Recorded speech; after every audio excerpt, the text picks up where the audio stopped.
Hi, it's the Mini Mommy. So Christmas just happened. It was really good. I had a really good Christmas. We got a lot of useful things. We had a cubicle to put all of our stuff in. I got a lot of cosmetic stuff, which I'm really excited to try. We got a brand new rocker, which was really cool. I also got a best friend. Okay, but on a more serious note, I have not done a makeup video tutorial yet, so that's what I'm going to be doing this Tuesday. One of the cool things that I got was this Lay and Go cosmetic bag, and it's really cool because it just unattaches from the string and you can lay out all your makeup, and then when you're done you just cinch it back up, and it's really cool. It's got several pockets in it actually, which I didn't think came with it, but when I opened it up there's a lot of pockets and brush holders and stuff, so I'm just gonna open that right up. So the first tip that I have for you today is I always sit in front of a big window or a type of light bulb that can mimic natural light. It's really good to have that natural light coming onto your face because that is how you'll get your perfect foundation look.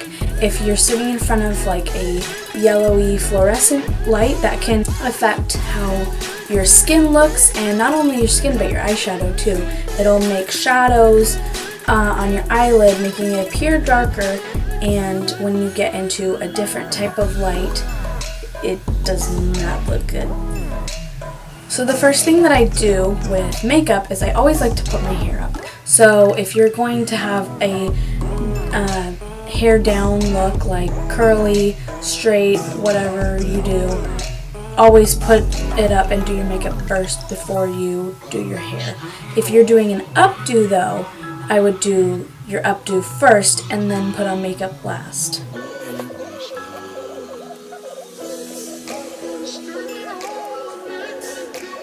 So now that you have your hair up, the next tip that I have already done, but I'll still tell you, is to go ahead and put on moisturizer.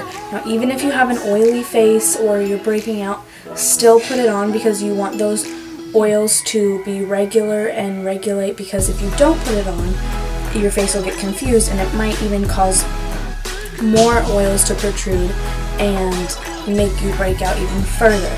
So what I like to do is I put on an acne prevention lotion first, and then I put on the moisturizer. This way you have the acne lotion as kind of a protective barrier, but then you can put the moisturizer on. This also does help soak in the foundation. So now we're going to start with the actual makeup. I like to do a brown smoky eye usually because it kind of goes with every outfit. The brown brings the intensity down of the smoky eye, but the smoky eye makes your look kind of dressed up. So even if you're wearing a sweater and a tank top like me, it will definitely dress your outfit up. So my part one of the fourth tip is I like to use what I call a straight edge. And this straight edge I will put at the angle that I want my eyeshadow to end, and that just gives a nice clean look. Some people you see can kind of have that circular eyeshadow look, and to me that's not super appealing. It doesn't look blended. It's just not what I like. I'm starting out with a big fluffy brush and my straight edge. The second part of tip number 4 is always do your eyeshadow first. This will create a barrier between the oils of your foundation and the eyeshadow coming off. So I'm going to go with my base color first, and I'm just going to go all over the lid very lightly with the light fluffy brush.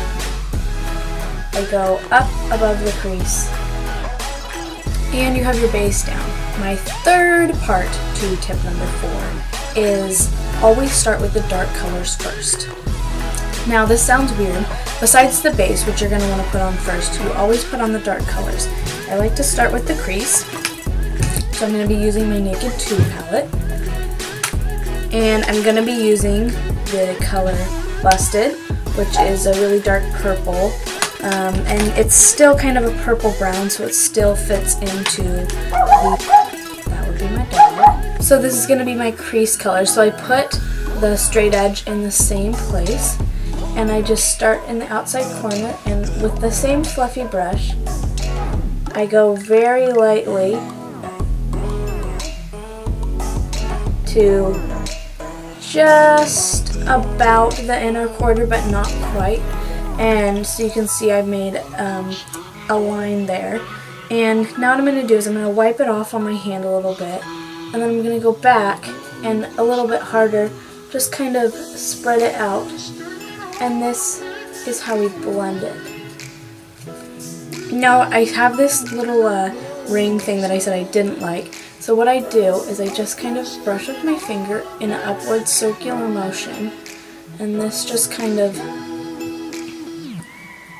gets it blended in so you don't have that effect. Now I'm going to use a darker brown from that other nude palette, and I'm putting this in the crease as well, but this one I'm not going to blend. So this one only goes about a third up my crease from the outside corner. The last color, the very darkest color, I'm going to save for last, and we're going to do our light color first. Now why we do the light color first is because if you do the light color first before the darker colors, that's really confusing. You'll end up covering the lightest color when you're trying to do your creases, and this creates a nice cut crease. So for this I'm going to use my finger, because when you use your finger it goes on a lot stronger. When we're doing the darker colors, we don't want to use our finger because we don't want a strong dark color. Today I think I'm going to use the color Verve, and it's a very light gray, almost silver, and it's got some shimmer to it, so I'm just going to put that on my finger, and I'm going to start in the middle and go to my inner crease, and then start in the middle again and go to my outer crease. And this I'm just going to kind of pat and rub in a little bit until I like the look. And that's the look I have. Now the reason why I do black last is because when you do this cut crease look, you it's a little bit choppy, so the black kind of blends everything together. So I'm going to be using my Naked 2 palette again with the color Blackout, which is black. And I put it on my brush, but then I kind of pat just a little bit on my hand to get any extra off, because black is a pretty strong color to be dealing with. And I'm just going to make a V shape with the black here, like that. And then I kind of go out and into my crease a little bit.